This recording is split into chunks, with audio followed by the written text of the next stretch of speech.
ये सीधे स्टॉक्स पे चलते हैं और ये समझते हैं कि स्टॉक स्पेसिफिक अगर होना है तो कौन से शेयर हैं जो आपको ट्रेड का मौका दे रहे हैं। शुरुआत सोनी जी आपसे करेंगे। गुड मॉर्निंग, बताइए आपके शेयर कौन से हैं आज। जी, गुड मॉर्निंग एवरीवन। मेरा पहला पिक रहेगा हेवल्स में। करंट लेवल पे आप बाय कर सकते हैं, फ्यूचर्स में भी कर सकते हैं। स्टॉप लॉस लगा है 1890 का। यहाँ पे टारगेट रहेगा 1960 1970। हेवल्स में हमने देखा है कि 1900 के ऊपर एक अच्छा ऑप्शन चेन ब्रेकआउट आया है और कल क्लोज भी 1920 के ऊपर सस्टेन किया है। एक अच्छे रेंज को यहाँ पे एक फॉलो करते हुए सपोर्ट के साथ यहाँ पे बाउंस किया है और एक फ्रेश ब्रेकआउट को अटेम्प्ट करने वाला है टुवर्ड्स 1960 1970। वो तो रिस्क रिवॉर्ड के रेशियो के अनुसार 1970 पहला टारगेट बैठ रहा है, बट अगर उसके ऊपर सस्टेन करता है तो इन नियर टर्म वो 2000 के लेवल्स को भी टेस्ट कर सकता है। सो काफी फेवरेबल रिस्क रिवॉर्ड रेशियो है यहाँ पे। 80 90 स्टॉप लॉस मेंटेन कीजिए और ये टारगेट फॉर 1970 पहला रहेगा, उसके ऊपर अगर सस्टेन करता है तो वो टुवर्ड्स 2000 भी जा सकता है।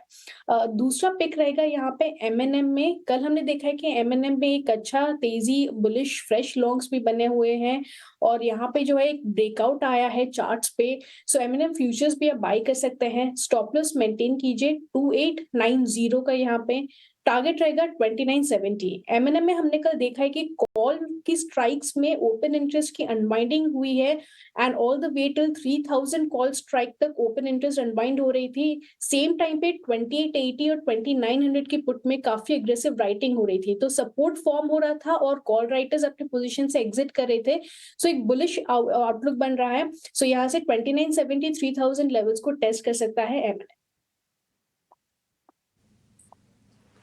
ठीक है, एमएनएम कल हमने देखा था कि मारुति के बाद ऑटो में सबसे ज़्यादा चढ़ने वाला ये शेयर था और कल ऑटो इंडेक्स कल का बाजार का कल लीडर भी था।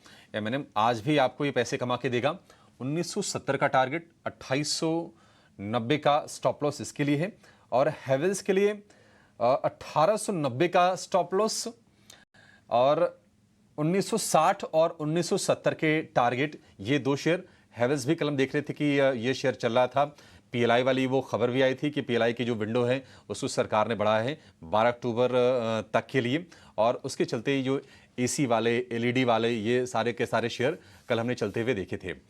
अच्छा अंशु जी, आपके शेयर्स कौन से हैं? गुड मॉर्निंग, बताइए sir.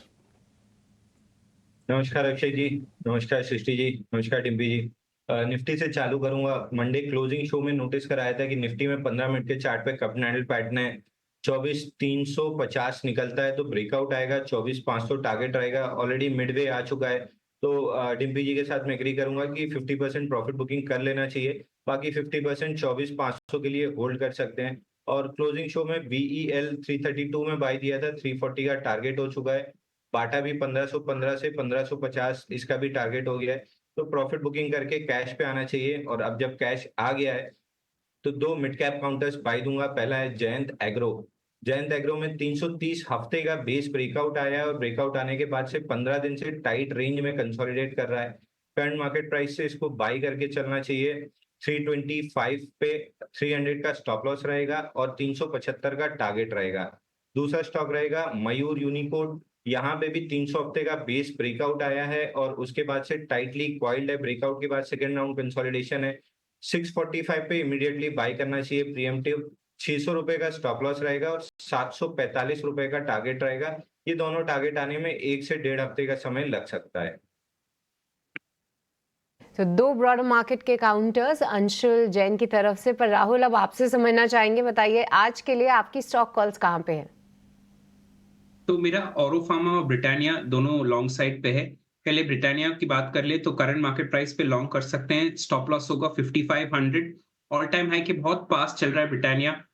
Last week all time high hit करके एक छोटा सा करेक्शन आया था, करेक्शन गॉट बॉट इनटू, तो अभी फिर से लॉन्ग कर सकते हैं। स्टॉप लॉस जैसे मैंने कहा 5500 पे और टारगेट होगा 5800 पे। दूसरा है औरोबिंदो फार्मा, बहुत अच्छे वॉल्यूम्स के साथ ऊपर जा रहा है काउंटर। करंट मार्केट प्राइस पे लॉन्ग कर सकते हैं। स्टॉप लॉस होगा 1285 का और टारगेट होगा 1400। तो औरोबिंदो फार्मा एंड ब्रिटानिया दोनों लॉन्ग साइड पे।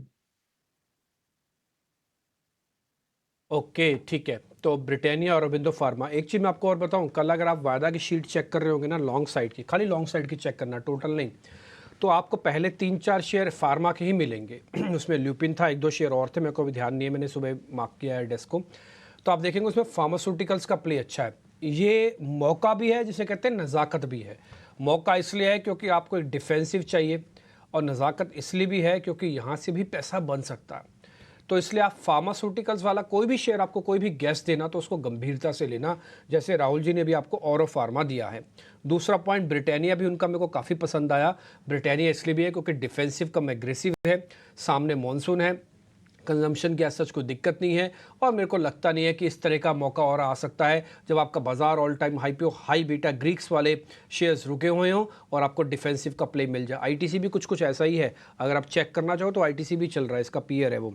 अब आते हैं सोनी के शेयर पे। सोनी ने हेवल्स दिया, एम&एम दिया है, लीग से थोड़ा हटके हैं दोनों शेयर, बट दोनों का डेरिवेटिव कॉन्ट्रैक्ट्स काफ़ी स्ट्रॉन्ग है और दोनों की कल की क्लोजिंग भी काफ़ी अच्छी है, एम&एम की और हेवल्स की।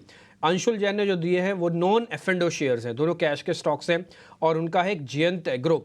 देखो ये फ्लेवर है मार्केट का, जयंत एग्रो, तो आप इस पे ज़रूर ध्यान रखना। और टारगेट भी ठीक है, बड़ा है, काफ़ी बड़ा है, 3.75 तक का आप टारगेट दे रहे हो, 3.25 पे तो बंद है, 50 रुपये ऊपर का टारगेट है। और एक शेयर उन्होंने दिया है मयूर यूनिकोटस, ये बढ़िया शेयर है, हालांकि ये बहुत चल चुका है, अगर आप इसको देखोगे तो खरीद ही नहीं पाओगे, बट फिर भी इसके अंदर काफ़ी दम है। कल परसों मैं मैनेजमेंट का एक टेक भी पढ़ रहा था किसी मैगजीन में, तो वो कह रहे थे कि हमारा एक्सपेंशन प्लान काफ़ी ज़ोरदार है और वो बेनिफिट आपको मार्केट के अंदर भी होगा। 7.45 तक का टारगेट है। तो ये 6 शेयर 3 मेहमानों ने दे दिए, तीनों ने अपने अपने फ्लेवर अपने अपने अंदाज में दिए हैं, लेकिन मेरा एक ही मानना है कि 3 मेहमान काफ़ी मेहनत करते हैं सुबह सुबह और आपको ये ट्रेड देते हैं। ना केवल उनकी इंटेलिजेंस बल्कि उनका रिस्पेक्ट, उनका कॉन्फिडेंस भी आपके पास आ जाता है ट्रांसफर वर्क इन कॉल्स के साथ। बहुत शुक्रिया आपका समय देने के लिए। सर, सीएनजी कंजम्पशन, इसमें कोई दो राय नहीं कि सीएनजी हो या पीएनजी, यहाँ से इनका दायरा बढ़ने वाला है, यूजेस बढ़ने वाला है।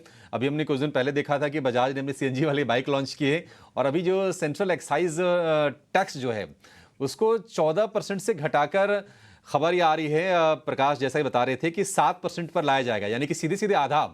आप किस तरह से देख रहे हैं इसको? और ये जो कंपनीज ऑपरेट कर रही हैं, एमजीएल, आईजीएल, गुजरात गैस, या फिर गेल को भी इसमें जोड़ लीजिए, पाइपलाइन वाला काम करती है वो, फ्यूचर कैसा दिख रहा है और आपको इसमें से शेयर कौन सा बढ़िया लग रहा है सर?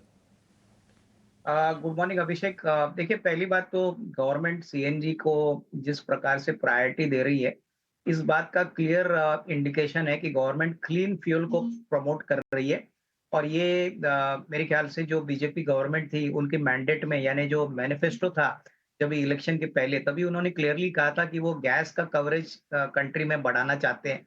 तो मेरे ख्याल से ये सारे जो गैस मार्केटिंग वाले जो कंपनियां हैं, जैसे कि एमजीएल हो गया, गुजरात गैस, आईजीएल, गेल, इनके लिए लॉन्ग टर्म के लिए बहुत अच्छी बात है, क्योंकि जैसे ही ड्यूटीज कम होती है, और सबसे बड़ी बात, गवर्नमेंट अगर पुश करना चाहती है, ज्योग्राफिकली इसका यूसेज बढ़ाना चाहती है, तो ये सारी कंपनीज को डेफिनेटली थोड़ा बहुत बेनिफिट मिलेगा। वॉल्यूम तो बढ़ेगा ही, मेरे ख्याल से प्राइसिंग में भी थोड़ी बहुत बेनिफिट मिलेगी। और हमने देखा है कि अभी ऑटो सेक्टर में भी काफी लोग अभी सीएनजी गाड़ियां प्रिफर करते हैं, क्योंकि माइलेज भी अच्छा होता है, कॉस्ट ऑफ ऑपरेशंस भी काफी कॉम्पिटिटिव होता है कंपेयर टू पेट्रोल।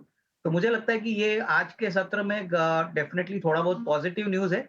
एक बार ये पूरी तरह से फ्रक्टिफाई होता है, जो ड्यूटी आप बता रहे हैं कि आधा हो जाएगी 14 से 7%, ये अगर जल्द ही ऑफिशियली अनाउंसमेंट आता है, तो मेरे ख्याल से मार्केट डेफिनेटली इसमें अच्छी इन स्टॉक्स में रीरेटिंग देखने की पॉसिबिलिटी करेगी। मुझे लगता है कि अगले साल तो इनके लिए काफी अच्छा रहेगा, और FY25 के सेकंड हाफ में आपको शायद इसका बेनिफिट मार्जिन्स में भी देखने को मिल सकता है।